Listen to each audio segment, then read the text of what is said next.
देखो बेटा, दर्पण से हमने कल प्रतिबिंब निर्माण किया था, उत्तल से कर लिया था, अवतल से करेंगे अब ना, ठीक है।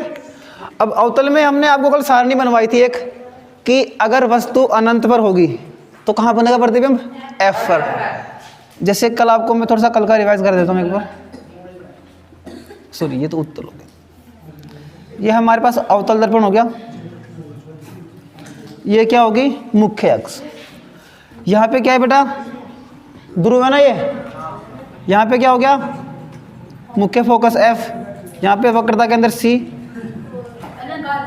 अनंत, ठीक है। तो देखिए वस्तु कहाँ कहाँ पे हो सकती है, पहले तो अनंत पे, दूसरी बात अनंत और C के बीच में, C पर,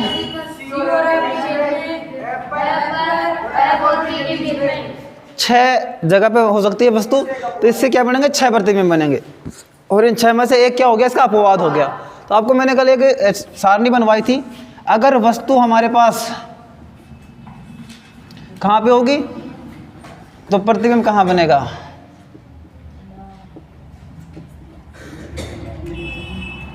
देखो बेटा, अगर वस्तु अनंत पे होगी, पहली तो वस्तु कहाँ पे होगी, अनंत पर, फिर कहाँ जाएगी, अनंत और C के बीच में, फिर तीसरी बार C पर, फिर चौथी बार C व F के मध्य, पांचवी बार F पर। 5 बोला, छठा क्यों नहीं लिख रहा, क्योंकि छठा अपवाद है, उसको बाद में लिखेंगे अपन। तो ऐसी कंडीशन में प्रतिबिंब कहाँ बनेगा बेटा, नीचे से लिख दो, अनंत पे है तो कहाँ बनेगा, F पर, ठीक है। और यहाँ पे है तो C व F के मध्य, C पर है तो C पर ही बनेगा, यहाँ पर है तो अनंत व C के मध्य बनेगा, और यहाँ पर है तो अनंत पर बनेगा। और अगर वस्तु F के और P के बीच में है, F व P के मध्य, तो ये क्या हो गया बेटा, अपवाद, ये अपवाद हो गया। और अपवाद में प्रतिबिंब कहाँ बनेगा, दर्पण के पीछे, ठीक है। और आपको बेटा मैंने इसका वो बताया था, इसका आकार, इसकी आकार क्या होगा इसका, पहली बार तो बहुत छोटा, फिर छोटा, फिर बराबर, फिर बड़ा, और फिर बहुत बड़ा। और इस अपवाद में बड़ा बनता है।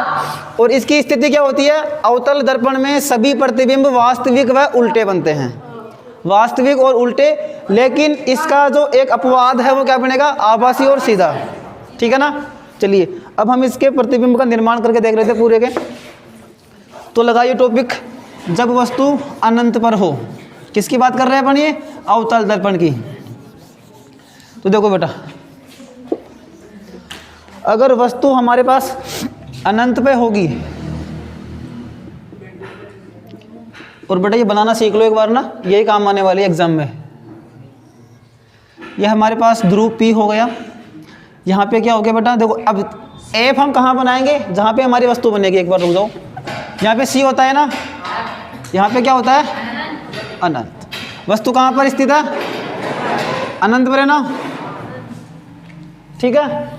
अब पहला नियम क्या कहता है कि जब वस्तु या प्रकाश की किरण मुख्य अक्ष के समांतर जाती है, गई समांतर, तो क्या होगा, परावर्तन के बाद मुख्य फोकस F से गुजरती है। यहाँ पे क्या हो गया, F हो गया ना, ये पहला नियम है। और यहाँ भी क्या लगेगा, पहला नियम, ये भी कहाँ से निकलेगी, F से होकर निकलेगी। तो देखिए, सॉरी यहाँ पे मिला था ना, ठीक है। तो यह कहाँ से निकल रही है, F से। तो यहाँ पे क्या हो गया, जब वस्तु अनंत पर होगी तो प्रतिबिंब कहाँ बन रहा है, F पर। कहाँ बन रहा है, F पर। अगर प्रतिबिंब F पर बना है तो ये आपको देखेगा, अब कौन सा बनेगा, ये पहली बात तो आप वास्तविक बन रहे हैं ना, ये किरणें वास्तव में मिल रही है, तो F पर बना है और वास्तविक बना है, ठीक है, वास्तविक। और दूसरी बात क्या है, उल्टा बना है, ठीक है। तो F पर बना है, वास्तविक बना है और उल्टा बना है। समझ में आई ये वाली बात, ठीक है। दूसरी बात कहाँ होगी कि प्रतिबिंब कहाँ पर, वस्तु कहाँ होगी हमारे पास, अनंत और C के मध्य, तो प्रतिबिंब कहाँ बनेगा, F और C के मध्य। अरे भैया आपको मैंने भी बनाया था, यहाँ पे ये अनंत और C के मध्य हो गया, यहाँ पे F पे बना था, कहाँ बनेगा, F और P के मध्य ना, ठीक है ना। दूसरी लिखो आप, जब वस्तु अनंत व सी के मध्य हो। ठीक है, वस्तु कहाँ पे होगी? अनंत के और सी के मध्य। तो प्रतिबिंब कहाँ बनेगा? कहाँ बनेगा प्रतिबिंब?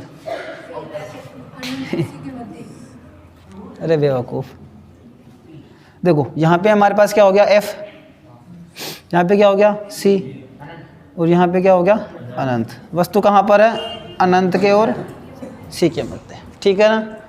तो पहला नियम क्या बोलता है कि जब प्रकाश की किरण मुख्य अक्ष के समांतर जाती है तो कहाँ से गुजरेगी? अरे ऐप से, मुख्य फोकस ऐप से गुजरती है। ठीक है ना? और दूसरा नियम क्या था? दूसरा नियम यह था कि जब प्रकाश की किरण मुख्य फोकस ऐप से गुजरती है, गुजर गई ना, तो क्या हो जाएगी? मुख्य अक्ष के समांतर हो जाती है। तो कहाँ मिल रही है ये? सी के और एफ के बीच मिल रही है क्या? मिल रही है ना? ये वस्तु कहाँ मिल रही है? सी के और एफ के मध्य। तो प्रतिबिंब कहाँ बना? सी के और एफ के मध्य। वास्तविक है का आभासी है? वास्तविक मिल रही है ना?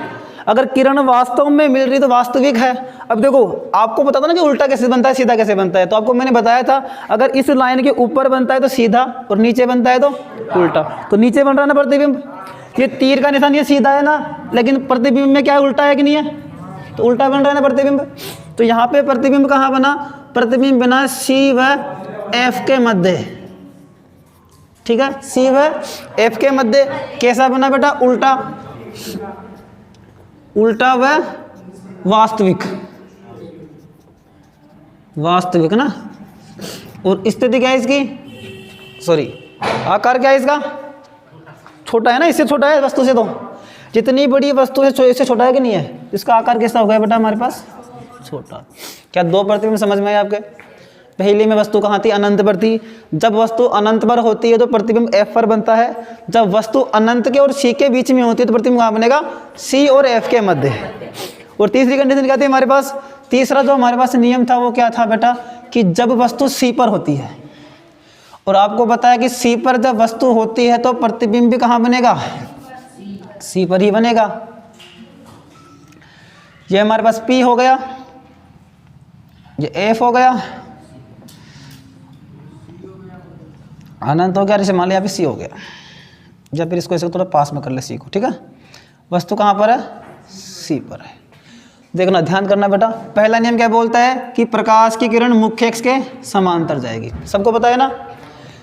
प्रकाश की किरण मुख्य अक्ष के समांतर जाएगी तो कहाँ से गुजरेगी? ऐप से। ऐप से गुजरती है क्या? पक्का? सबको पता है ना ये वाली बात? समझ में है ना? जब प्रकाश की किरण मुख्य अक्ष के समांतर जाती है तो परावर्तन के बाद मुख्य फोकस ऐप से गुजरती है। दूसरा नियम क्या था बेटा? जब प्रकाश की किरण कहाँ से गुजरेगी? ऐप से। मुख्य फोकस ऐप से गुजर गई तो क्या हो जाएगी? ये समांतर हो जाएगी। सॉरी, तो ये होगी भैया हमारे पास, देखो सीधी सीधी सीधी सीधी सीधी सीधी सीधी होगी समांतर, होगी ना समांतर। कहाँ पे मिला है प्रतिबिंब? कहाँ बना? सी पर बना कि नहीं बना? तो वस्तु के बराबर बना कि नहीं बना? बना ना। नीचे बना कि ऊपर बना? वास्तविक है कि उल्टा? सॉरी, वास्तविक आभासी है? सीधा है कि उल्टा है? छोटा है कि बड़ा है कि बराबर है? बराबर है। क्या बोलोगे आप? कि जब वस्तु सी पर स्थित होती है तो प्रतिबिंब भी सी पर ही बनेगा, वस्तु के बराबर बनेगा। और अगर मुख्य अक्ष के नीचे तो उल्टा है, और अगर वास्तव में किरण मिल रही है तो वास्तविक है। सॉरी, क्या है? वास्तविक है। समझ में आया ना? तो प्रतिबिंब कहाँ बना? सी पर बना। कैसा बना? वास्तविक बना और उल्टा बना। क्या यहां तक समझ में आया बेटा? तो यही पूछता आपको, क्या पूछेगा? यदि अवतल दर्पण में कोई वस्तु वक्रता के अंदर सी पर स्थित है तो उसमें आपको क्या करना है? उसका किरण आरेख दर्शाना है। दर्शा दोगे ना? ऐसे करके दर्शाना है। तीनों समझ में आ गए? चौथा बताएं। चौथे में वस्तु कहाँ होगी? सी के और एफ के बीच में। ये ले भैया, चौथा भी लिख लो। जब वस्तु कहाँ होगी? सी व एफ के मध्य। जब वस्तु सी व एफ के मध्य हो, ये कौन सा दर्पण हो गया? अवतल।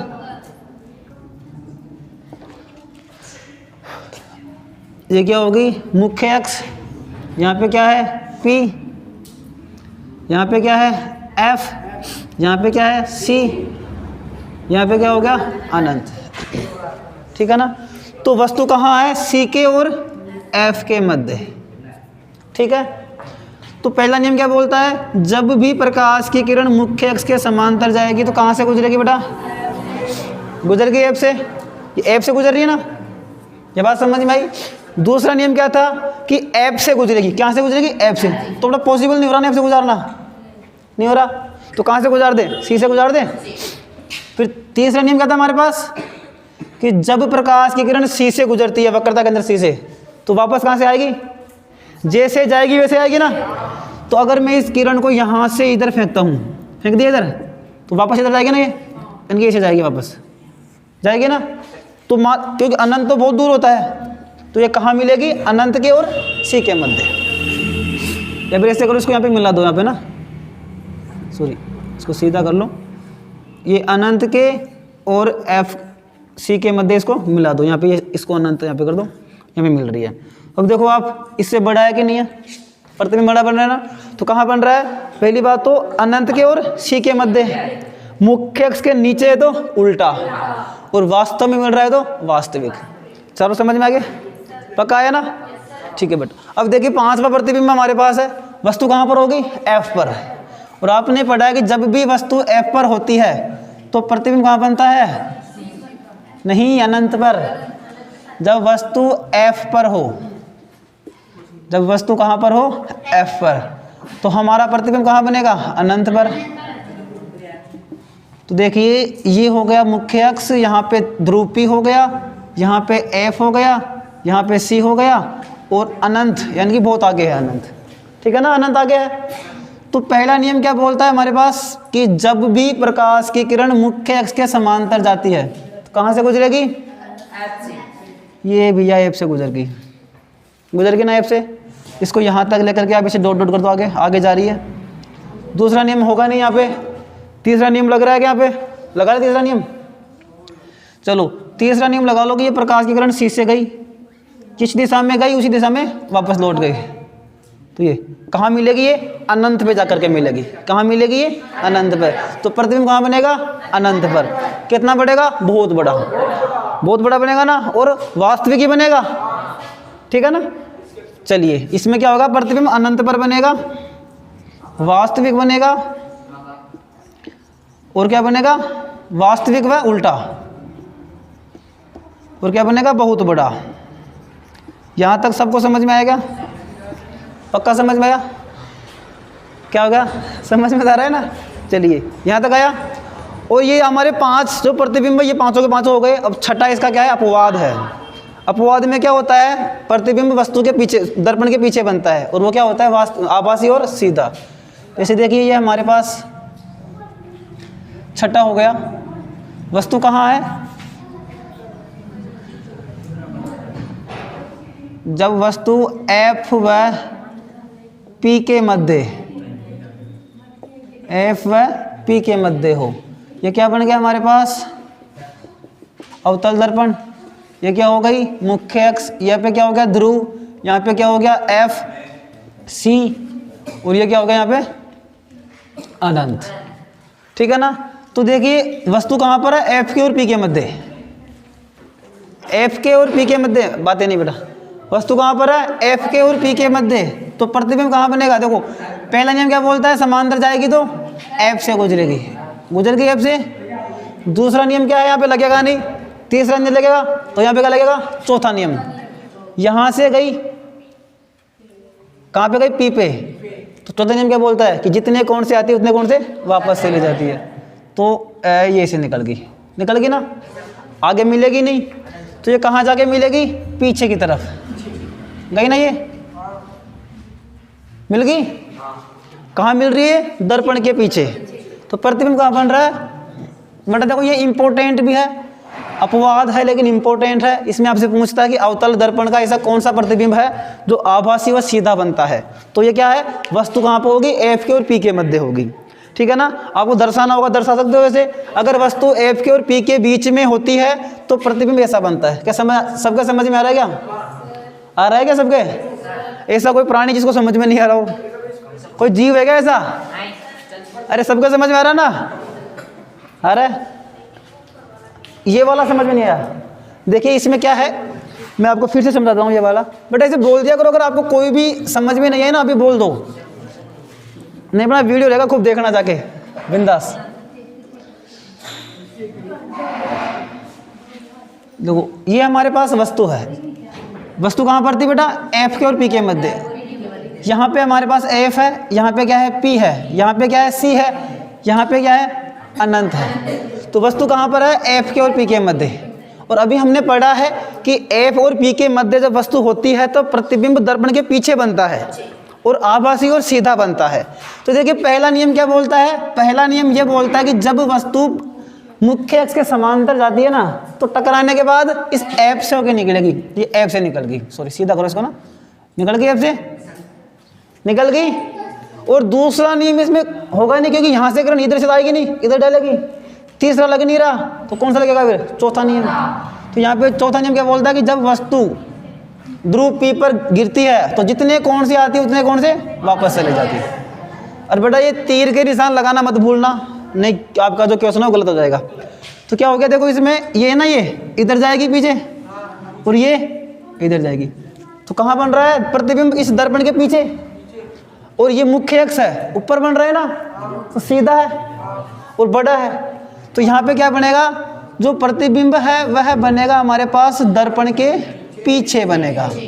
पीछे देखो, कहाँ देखना है अपने को? पीछे, दर्पण के पीछे बनेगा। और कैसा बन रहा है बेटा? सीधा और आभासी, सीधा और आभासी बनेगा। और कैसा बनेगा? बड़ा। आकार में क्या होगा? ये बड़ा होगा। क्या ये 6 कैसे समझ में आए आपके? सबके समझ में आया ना? लक्ष्मी आ गया? ऐसे कर रही जिससे समझ में नहीं आया, सबके आ गया ना समझ में? तो चलिए, अगर आपको बेटा ये प्रतिबिंब समझ में आ गया ना तो ऐसे मान लीजिए आपके 5 नंबर पक्के हो गए, क्योंकि 5 नंबर का प्रश्न इसमें से पूछता है।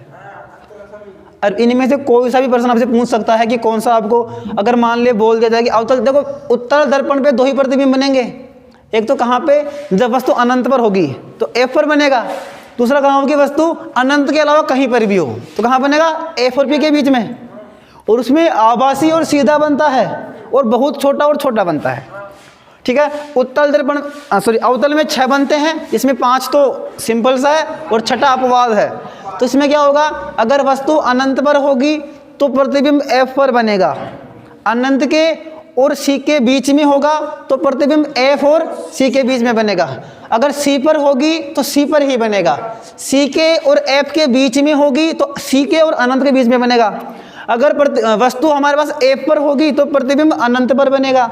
और अगर वस्तु एफ और पी के बीच में होगी तो दर्पण के पीछे बनेगा, जो कि अपवाद है। और इस अपवाद को छोड़कर सभी प्रतिबिंब अवतल दर्पण में वास्तविक और उल्टे बनते हैं। और आकार आप जानते हो, पहले बहुत छोटा, फिर बराबर, फिर बड़ा, फिर बहुत बड़ा। समझ में आ गया ना?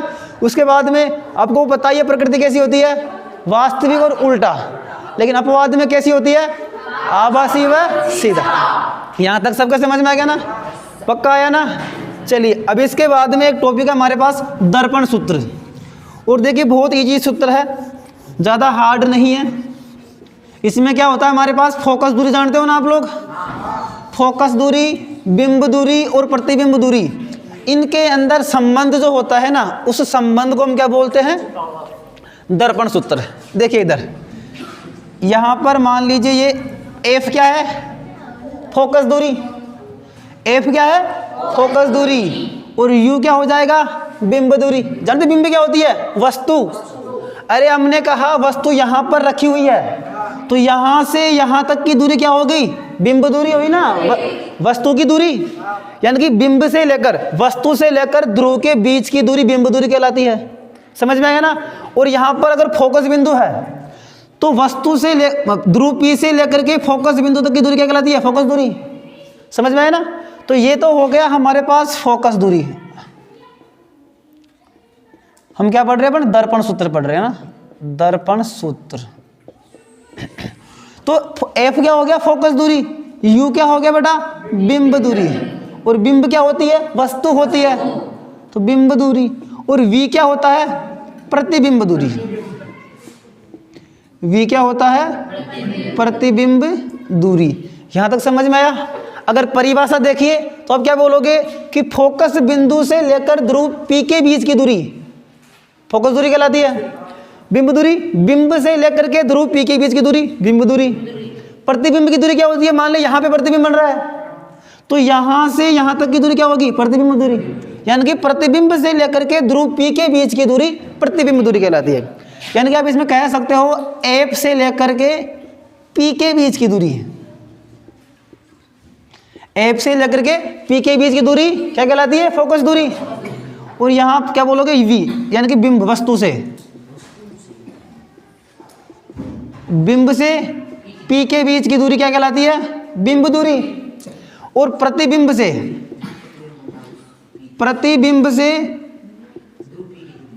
P के बीच की दूरी क्या कहलाएगी? प्रतिबिंब दूरी। ये समझ में आया ना? अब आपसे बोल दिया जाए कि दर्पण सूत्र किसे कहते हैं। अगर मान लीजिए आपसे इसके डेफिनेशन पूछ लेता है कि दर्पण सूत्र क्या है, तो हम क्या पढ़ेंगे? इन तीनों में संबंध पढ़ेंगे। तो आप क्या बोलोगे? फोकस दूरी, बिंब दूरी और प्रतिबिंब दूरी में संबंध को क्या बोलते हैं? दर्पण सूत्र। अब यहां पे कह सकते हो कि फोकस दूरी क्या होती है? फोकस दूरी F, कोमा बिंब दूरी क्या होती है? बिंब दूरी U तथा प्रतिबिंब दूरी, और प्रतिबिंब दूरी क्या होती है? प्रतिबिंब दूरी V के बीच संबंध को, के बीच संबंध को क्या कहते हैं? दर्पण सूत्र कहते हैं। समझ में आ गया ना? के फोकस दूरी, बिंब दूरी और प्रतिबिंब दूरी के बीच में जो संबंध है ना, इस संबंध को हम क्या बोलते हैं? दर्पण सूत्र। दर्पण सूत्र क्या होता है? 1/f बराबर 1/, प्लस में 1/, आया समझ में? सॉरी, ये तो 1/u और 1/v। समझ में गया? ये क्या है? दर्पण सूत्र है। अगर इसमें आपको बोल दिया जाए कि किसी प्रतिबिंब में, या फिर किसी ऐसे बोल दिया जाए कि किसी दर्पण में कोई वस्तु 2 मीटर दूरी पर है। कितनी दूरी पर है? 2 मीटर। यानी कि वस्तु 2 मीटर दूरी पर है, ये क्या हो गई? बिंब दूरी। ठीक है ना? उसका प्रतिबिंब 3 मीटर दूरी पर बनता है तो ये क्या हो गई? प्रतिबिंब दूरी। और उसकी फोकस दूरी क्या होगी? तो आप इस सूत्र में रख के निकाल सकते हो ना? निकाल सकते हो आराम से, आता है निकालना। 1/2 प्लस 1/3, फिर 6 एलसीएम आ जाएगा। ठीक है ना? फिर 3 + 2 5/6, 1/f बराबर 5/6, फिर वज्रगुणा कर लोगे। ठीक है ना? चलिए, यहाँ तक समझ में आया? सबके समझ में आया ना? अगर यहाँ तक सबके समझ में आ गया है तो आज हम सबसे इंटरेस्टेड टॉपिक पढ़ने वाले हैं और इम्पोर्टेंट भी है, प्रकाश का अपवर्तन। परावर्तन पढ़ लिया ना हमने? हमारे पाठ का नाम क्या है? प्रकाश, परावर्तन और अपवर्तन। प्रकाश हमने पढ़ लिया, परावर्तन हमने पढ़ लिया, अब क्या पढ़ेंगे? अपवर्तन। परावर्तन किस में होता है? दर्पण में। लेकिन अपवर्तन किस में होता है? लेंस में। और ध्यान रखना, उत्तल दर्पण सेम अवतल लेंस की तरह काम करता है। उत्तल दर्पण अवतल लेंस और अवतल दर्पण उत्तल लेंस। ठीक है ना? इनमें जो प्रतिबिंब बनेंगे ना वो सेम से बनेंगे, बस थोड़ा सा फर्क होगा कि इसमें क्या हो रहा है? परावर्तन, उसमें क्या होगा? अपवर्तन। ठीक है ना? वही कंडीशन रहेगी। अगर एफ पर होगा तो अनंत बार जो भी है अलग अलग करके अपने पे बना के देखेंगे। तो यहाँ पे आपके पास जो टॉपिक है उसका नाम क्या है? प्रकाश का अपवर्तन। और देखना बेटा अपवर्तन क्या होता है, मैं आपको अपवर्तन बताता हूँ थोड़ा सा। अगर मान लीजिए, यहाँ तक समझ में आया सबके? कोई डाउट किसी को? चलिए, और अपवर्तन क्या होता है बेटा? अगर मान लीजिए आप कहीं जा रहे हो, ठीक है, आप कहीं जा रहे हो और जाते जाते आप अपने रास्ते से भटक जाते हो। समझ में आ रहा ना? अगर आप एक जगह से दूसरी जगह पे जाते हो, अगर आप एक जगह से दूसरी जगह पर जाते हो और जाते जाते आप अपना रास्ता भूल जाते हो, तो वो क्या हो गया? एक तरह से अपवर्तन हो गया। लेकिन यहाँ पे आप नहीं जाओगे, यहाँ पे कौन जाएगा? प्रकाश की किरण, क्योंकि पाठ का नाम क्या है? प्रकाश, परावर्तन और अपवर्तन। तो परावर्तन आपको समझ में आ चुका है। अब देखिए अपवर्तन पढ़ेंगे अपन। और बेटा देखा जाए तो बहुत इंपॉर्टेंट बात है, प्रकाश का अपवर्तन।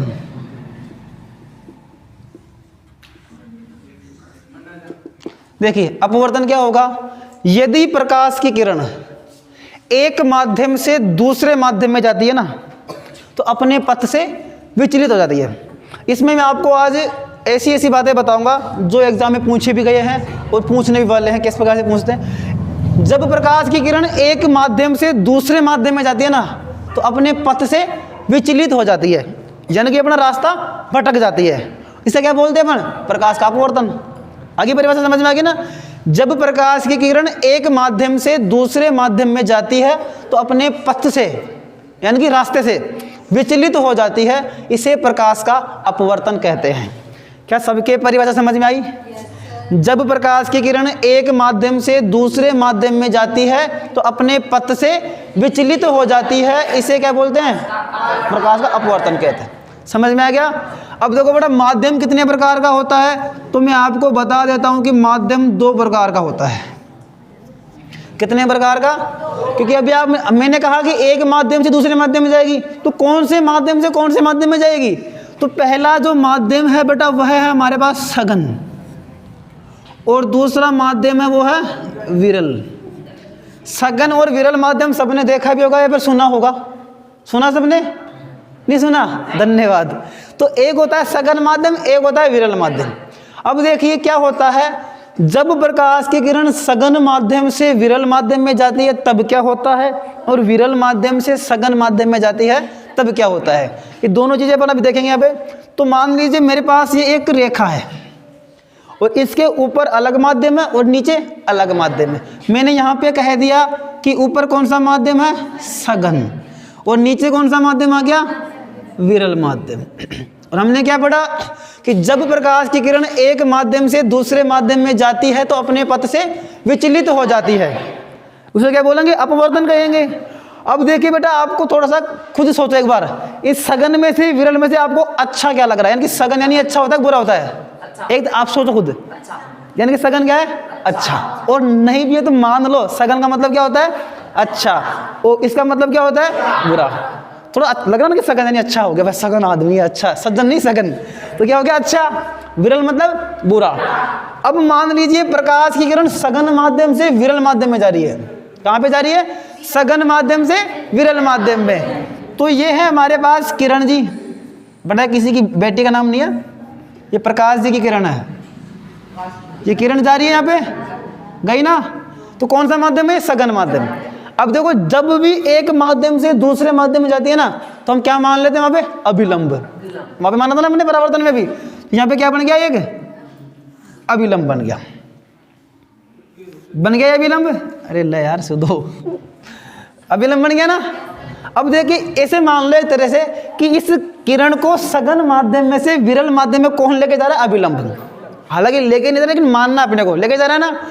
तो बताओ जब किसी व्यक्ति को अच्छी जगह से बुरी जगह पर हम लेकर के जाएंगे तो ये व्यक्ति इस व्यक्ति के पास आएगा या दूर फेंकेगा, दूर फेंकेगा। अरे बेवकूफ, अच्छी जगह से बुरी जगह जा रहा है। मान ले भी तू अच्छी जगह पे कहीं घूम रहा फिर रहा है और तेरे को कोई घर पे से आएगा पकड़ के लेके जाएगा, अंदर जाके बैठ साले पढ़ता रहा सारे दिन, तो अच्छी जगह तेरे लिए वो बुरी है ना।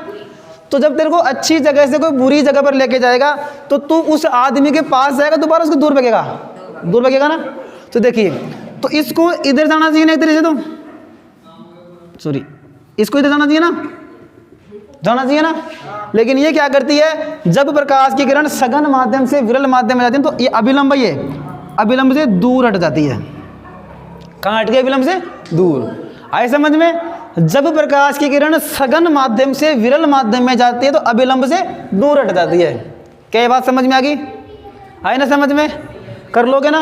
अगर आपसे पूछ लिया जाए कि जब प्रकाश की किरण सघन माध्यम से विरल माध्यम में प्रवेश करती है तो क्या फर्क, उसमें क्या फर्क पड़ता है, तो वह अभिलंब से दूर उड़ जाती है। अब दूसरी बात मान लीजिए, इसका उल्टा कर दे अपन, यहाँ पे हो गया कौन सा माध्यम, नीचे कौन सा हो गया, सघन। किरण जी गई, अभिलंब बन गया।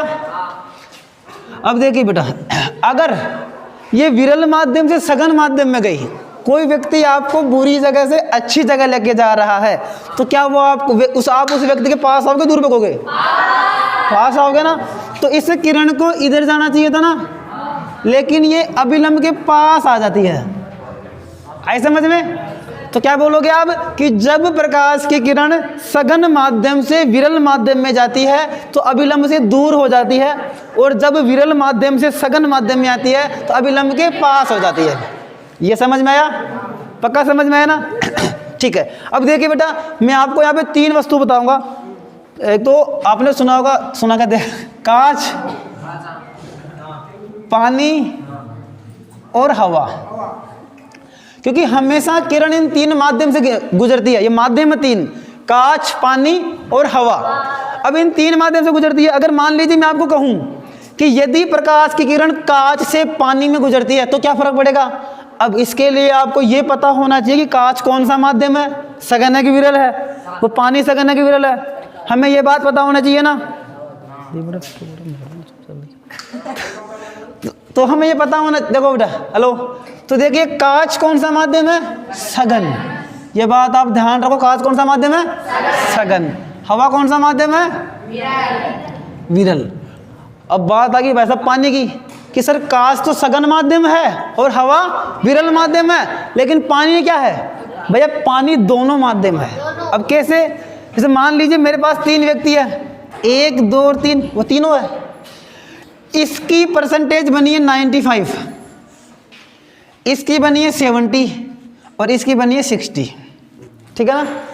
अगर मैं इन दोनों की तुलना करूं तो इसमें इंटेलिजेंट कौन है? ये कमजोर है। लेकिन इसको ना लेकर के मैं इन दोनों में तुलना करूं तो इसके लिए क्या इंटेलिजेंट है? ये कमजोर है। यानी कि ये जो 70 वाला है वो इसकी तुलना में तो कमजोर है और इसकी तुलना में मतलब क्या बोलते हैं, इंटेलिजेंट है। तो वही पानी है। अगर पानी को कांच के साथ मिलाएंगे ना तो विरल माध्यम की तरह काम करेगा। समझ में आया ना? अगर पानी को कांच के साथ में मिलाएंगे तो विरल माध्यम का काम करेगा, और अगर पानी को हवा के साथ मिलाएंगे तो सघन माध्यम का काम करेगा। समझ में आया ना? अगर पानी को कांच के साथ मिलाएंगे तो विरल का माध्यम, क्योंकि कांच हमेशा सघन रहता है और कांच के साथ में पानी आएगा तो क्या हो जाएगा? पानी विरल। और हवा हमेशा विरल रहती है, और अगर हवा के साथ में पानी को लाएंगे तो सघन हो जाएगा। ये बात समझ में आई ना? आगे समझ में? अगर अब आपसे बोल दिया जाए कि यदि प्रकाश की किरण कांच से पानी में प्रवेश कर रही है तो क्या फर्क पड़ेगा? तो कांच कौन सा माध्यम है? सघन। पानी कौन सा माध्यम हो गया? विरल। जब सघन माध्यम से विरल माध्यम में जाएगी तो क्या फर्क पड़ेगा? अभिलंब से दूर हो जाएगी। अगर आपसे कहा यदि प्रकाश की किरण हवा से कांच में जा रही है, हवा कौन सा माध्यम है? विरल। कांच कौन सा माध्यम है? सघन।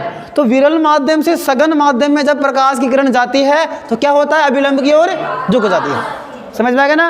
अभिलंब के पास आती है या फिर अभिलंब की ओर झुक जाती है। ये समझ में आया ना? अब एक डायग्राम है, एक चित्र है जो 2-3 बार तो पूछा गया है, और हो सकता है 2024 के एग्जाम में आपसे पूछ ले। आयताकार कांच के स्लेब पर, क्या है नाम है चित्र का? आयताकार कांच के स्लेब पर अपवर्तन। समझ में आया ना? आयताकार कांच के स्लेब पर अपवर्तन। अब नाम सुन के पता नहीं आपको क्या लगा होगा, लेकिन देखिए बहुत इजी डायग्राम है। इसमें अगर आपको ये चित्र बनाना सीख गए बेटा आप, तो 3 नंबर का प्रश्न पूछता है ये वाला। देखो इधर,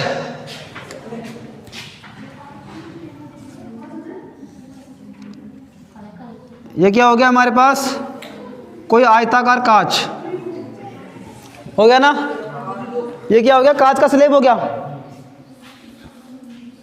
क्या है ये? कांच। कांच है ना ये? अब आपसे बोल रखा है कि आयताकार कांच के स्लेब पर अपवर्तन को दर्शाइए। ये चित्र है और इंपॉर्टेंट है, आपस में बहुत ज्यादा इंपॉर्टेंट है। तो आप क्या कहोगे बेटा कि कांच कौन सा माध्यम होता है? सघन। पढ़ा भी हमने, कांच सघन माध्यम है। और किरण कहां से आएगी? हवा में से। हवा कौन सा माध्यम है? विरल। तो देखिए पहली बात तो जब प्रकाश की किरण इससे टकराई तो यहाँ पे क्या बन गया? अभिलंब। सॉरी, थोड़ी सी लाइन तिरछी हो जाती है। यहाँ पे आ गई, यहाँ पे क्या बन गया? अभिलंब बन गया। बन गया ना अभिलंब? तो देखिए यहाँ पे हवा कौन सा माध्यम था? हवा कौन सा माध्यम होता है? अभी आपने पढ़ा कि हवा एक विरल माध्यम है और कांच कौन सा माध्यम होता है? सघन माध्यम। तो इस किरण को इधर जाना चाहिए ना, जाना चाहिए ना इधर। लेकिन ये क्या होगा, जब किरण विरल माध्यम से सघन माध्यम में जाएगी तो अभिलंब की ओर झुक जाती है। इधर निकल गई नहीं किरण, अब इस कांच से वापस बाहर भी निकलेगी नहीं, ये निकलेगी नहीं निकलेगी, तो यहाँ पे क्या बन जाएगा? अभिलंब बन गया, अभिलंब। अब जब ये यहाँ से बाहर निकलेगी तो यहाँ पे कौन सा माध्यम है? सघन। बाहर कौन सा माध्यम है? विरल। तो इसको अब इधर जाना चाहिए ना, लेकिन अब क्या होगा, ये अभिलंब से दूर जाएगी। जाएगी नहीं जाएगी? क्या ये आपको समझ में आया? ये वाला चित्र आपको समझ में आया क्या? क्या समझ में आया? देख बेटा, प्रकाश की किरण को एक कांच से हमें गुजारना है, तो कांच, हवा कौन सा माध्यम है? विरल है, क्योंकि किरण हमेशा हवा से आएगी, हवा से कांच में गिरती है। हवा विरल माध्यम है, कांच सघन माध्यम है। और अभी हमने पढ़ा कि जब किरण विरल माध्यम से सघन माध्यम में जाती है तो अभिलंब की ओर झुक जाती है। तो ये विरल माध्यम से सघन में आई तो इसको इधर जाना चाहिए था सीधा सीधा, लेकिन ये क्या होगा, इसकी तरह झुक गई ना, यहाँ पे आ गई। अब इस कांच में इसको बाहर भी निकलना है, तो बाहर वापस कैसा, कौन सा माध्यम है? हवा है ना बाहर। अरे बाहर वापस हवा है कि नहीं है? और हवा कौन सा माध्यम है? विरल। तो जब वापस इस सघन माध्यम से विरल में जाएगी तो अभिलंब से दूर हो जाएगी। यही तो है। आया समझ में? किसी को कोई डाउट थोड़ी है? कोई प्राणी जिसको समस्या हो? बिल्कुल नहीं है ना, सबका समझ में आ गया? ठीक है बेटा। अब देखिए, अगर आपको अपवर्तन समझ में आ गया, किरण किस माध्यम से किस माध्यम में जाने पर क्या होता है ये समझ में आ गया, इस आयताकार कांच के स्लैब में किस प्रकार से किरण गुजरती है ये समझ में आ गया। और अब हम क्या पढ़ेंगे बेटा, जिस प्रकार से हमने परावर्तन के 2 नियम पढ़े थे, पहला नियम और दूसरा नियम, इसी प्रकार से हम अपवर्तन के भी 2 नियम पढ़ेंगे, और बस उसकी तरह ये सेम, ये ज़्यादा नहीं है। तो देखिए यहाँ पे ये क्या हो गई, आपतित किरण पढ़ा था हमने, लेकिन वहां पे किरण परावर्तित हो रही थी तो क्या हो गई थी, परावर्तित किरण। यहाँ पे क्या हो रहा है, अपवर्तन। यहाँ पे कौन सी किरण है, अपवर्तित। अपवर्तित किरण है ना, तो आने वाली किरण क्या हो गई, आपतित। आने वाली क्या हो गई, आपतित किरण, और जाने वाली अपवर्तित। बेटा परावर्तन में परावर्तित और अपवर्तन में अपवर्तित। यहां तक समझ में आया? आने वाली किरण आपतित, जाने वाले अपवर्तित। अब यहाँ पे क्या बनेगा, आपतन कोण।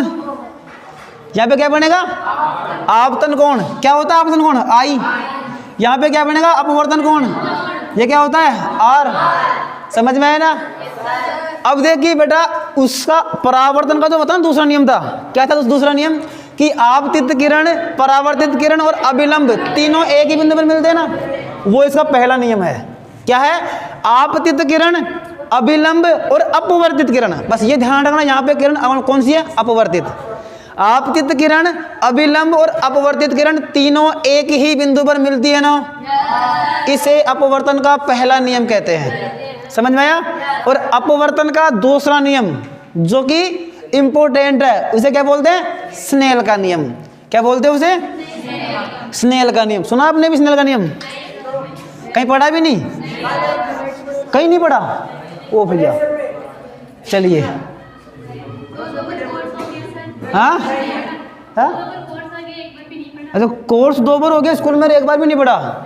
धन्यवाद, जय हो आपकी। स्नेल का नियम गजब है भैया। खैर कोई ना, हेलो अब पढ़ लो बेटा। ये क्या है, स्नेल का नियम। इस अपवर्तन के दूसरे नियम को स्नेल का नियम कहते हैं। और बेटा स्नेल का नियम कई बार एग्जाम में पूछा गया है। तो देखिए बेटा, स्नेल का नियम क्या होता है, हमने क्या पढ़ा था, परावर्तन का पहला नियम कि कोण आई हमेशा आर के बराबर होता है। क्यों हमने वो वाला क्यों पढ़ा था, क्योंकि यहाँ पर आई और आर दोनों बराबर में थे ना, लेकिन यहाँ पे आई और आर क्या है, ऊपर नीचे। ऊपर नीचे क्या बोलते हैं, बटा। बटे क्या बोलते हैं, अनुपात कहते हैं ना। जैसे मान लीजिए मेरे पास कोई चीज़ है 2/3, इसको मैं 2:3 भी लिख सकता हूँ ना, लिख सकते हैं ना। तो यहाँ पे क्या है बेटा, ये है आपतन कोण और ये क्या है, अपवर्तन कोण। क्या है, अपवर्तन कोण। और आपने एक नाम सुना है कि ज्या, ज्या, ऊपर नीचे इसे ज्या कहेंगे अपन। तो अपन क्या बोलेंगे यहाँ पे, आपतन कोण। देखो थोड़ा ध्यान देना बेटा, समझना एक बार। आपतन कोण आई की ज्या, समझ में आया? आपतन कोण आई की ज्या तथा अपवर्तन कोण, अपवर्तन कोण क्या है? आर की ज्या का अनुपात, क्या है इनका? अनुपात सदैव स्थिर रहता है। वही बात है बेटा, स्थिर बराबर ना, क्या रहता है? सदैव स्थिर रहता है। इसे क्या कहते हैं? स्नेल का नियम। इसे क्या बोलेंगे? स्नेल का नियम, या फिर अपवर्तन का दूसरा नियम। स्थिर रहता है, इसे स्नेल का नियम कहते हैं। इसे क्या कहेंगे? स्नेल का नियम कहते हैं। क्या ये बात आपके समझ में आई क्या? इसे स्नेल का नियम कहते हैं। आया समझ में? अब देखो, आपने सुना ज्या, तो ज्या मतलब साइन थीटा, तो यहाँ पे मैं लिख सकता हूँ साइन आई, यानी कि अपवर्तन कोण बटे में साइन आर। इसका क्या रहता है मान? हमेशा स्थिर होता है, तो स्थिरांक। समझ में आया क्या? साइन आई बटे साइन आर, क्योंकि आई ऊपर है आर नीचे है, तो साइन आई बटे साइन आर बराबर क्या है? स्थिरांक। ये क्या हो गया? स्नेल का नियम। क्या आपको यह बात समझ में आई? सबका समझ में आई ना?